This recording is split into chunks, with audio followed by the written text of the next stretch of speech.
Fierce storms of winter came, many days when the wind did not blow. The air was so heavy that it was hard to breathe, and the sun so hot that the sea was like the sun itself, too bright to look at. The last day of this weather I took the canoe from the cave and paddled around the reef to the sandpits. I did not take Aru with me, for while he liked the cold, he did not like the heat. It was good that he did not come with me. The day of the hottest of all, and the sea shimmered with red light.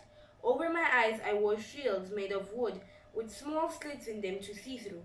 No gulls were flying. The otter lay quiet in the kelp, and the little crabs were deep in their holes.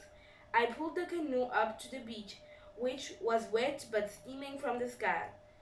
Early every spring, I took the canoe to the sandpits and spread fresh pitch in the cracks that needed it. I worked all this morning, stopping from time to time to cool off in the sea. As the sun climbed high, I turned the canoe over and crawled under it and went to sleep in the shade. I had not slept long when I was suddenly awakened by what I thought was thunder. But upon looking out from my shelter, I saw that there were no clouds in the sky, yet the rumbling sound kept on. It came from a distance, from the south, and, as I listened, grew louder. I jumped to my feet. The first thing that caught my gaze was the gleaming stretch of beach on the southern slope of the sandpits. Never in my life on the island had I seen the tide so low. Rocks and small reefs that I did not know were under the sea stood bare in the blinding light. It was like another place. I had gone to sleep and wakened on another island. The air was suddenly fight around me. There was a faint sound as if some giant animal were sucking the air in through its teeth. The rumbling came closer out of an empty sky, filling my ears. Then beyond the gleam of the beach and the bare rocks and the reefs, more than a league beyond them, I saw a great white crest moving down upon the island. It seemed to move slowly between the sea and the sky, but it was the sea itself. I tore off the shields I wore over my eyes. In terror, I ran along the sandpits. I ran and stumbled and got up and ran again. The sand shuddered under my feet. As the first wave struck, spray fell around me like rain. I was filled with pieces of kelp and small fish. By following the curve of the sandpits, I could reach the cove and the trail that led to the mesa. But there was no time for this. Water was already rushing around my knees, pulling from every direction. The cliff rose in front of me and thought the rocks were slippery with sea moss. A hold for a hand and then a foot. Thus, a step at a time, I dragged myself upwards. The crest of the wave passed under me and roared on towards Coral Cove. For a time there was no sound. Then the sea began to seek its old place, running backwards in long, foaming currents. Before I could do so, another great wave moved out of the south. Perhaps it would be even bigger than the first one. I looked up. The cliff rose straight above me. I could climb no farther. I stood facing the rock, with my feet on a narrow ledge and one hand thrust deep into a crack. Over my shoulder I could see the wave coming. It did not come fast, for the other wave was still running out. For a while I thought that it would not come at all, because the two suddenly met beyond the sandpits. The first wave was trying to reach the sea and the second was struggling towards the shore.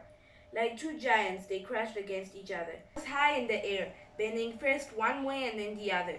There was a roar as if great spears were breaking in battle, and in the red light of the sun the spray that flew around them looked like blood. Slowly the second wave forced the first one back, rolled slowly over it, and then a wiser drags the vanquished moved in towards the island. The wave struck the cliff. It sent long tongues streaming around me so that I could neither see nor hear. The tongues of water licked into all the crevices, dragged at my hand and at my bare feet gripping the ledge. They rose high above me along the face of the rock, up, and then spent themselves against the sky and fell back, hissing past me to join the water rushing on towards the cove. Suddenly all around me was quiet.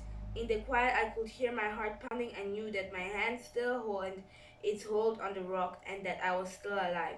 Came, and though I was afraid to leave the cliff, I knew that I could never stay there until morning, that I would have to go and sleep and fall. Neither could I find my way home, so I climbed down from the ledge and crouched at the foot of the cliff. Dawn was windless and hot. The sandpits were strewn with hills of kelp. Dead fish and lobsters and pink crabs lay everywhere, and two small waves were stranded against the rock of walls of the cove. Far up the trail that led to the mesa I found things from the sea. Aru was waiting at the fence. When I crawled under it, he jumped upon me and followed me around. never letting me out of his sight. I was glad to be home on the high headland where the waves had not come.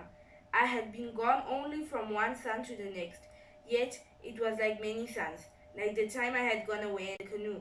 Most of the day I slept, but I had my dreams, and when I awoke, everything around me was strange. We made no sounds on the shore. The gulls were quiet. The earth seemed to be holding its breath, as though it were waiting for something terrible to happen. At dusk, I was coming back from the spring with a basket of water on my shoulder, walking along the cliff with Rontuaru. Everywhere, the ocean was smooth and yellow, and it lay against the island as if it were tired. The gulls were still quiet, perched on their rocky nests. Slowly, the earth began to move. It moved away from my feet, and for a moment I seemed to be standing in the air. Water tipped out of my baskets and trickled over my face. Then the basket fell to the ground. Not knowing what I did, thinking foolishly that another wave was upon me, I began to run. But it was a wave of earth, and it rippled under me along the cliff. As I ran, another wave overtook me. Looking back, I saw many of them coming out of the south like waves in the sea. The next thing I remember, I was lying on the ground, and Rue was beside me, and we were both trying to get to our feet. Then we were running again towards the headland, towards a house that kept moving off into the distance. The opening under the fence had caved in, and I had to pull the rocks away before we could crawl through. Night came, but the earth still rose and fell like a great animal breathing. I could hear rocks tumbling from the cliff, falling down into the sea. All night, as we lay there in the house, the earth trembled and rocks fell, yet not the big one on the headland, which would have fallen if those who make the world shake had really been angry with us.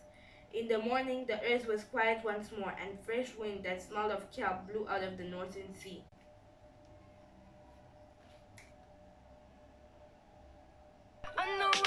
And now, I'm just a loser. Should've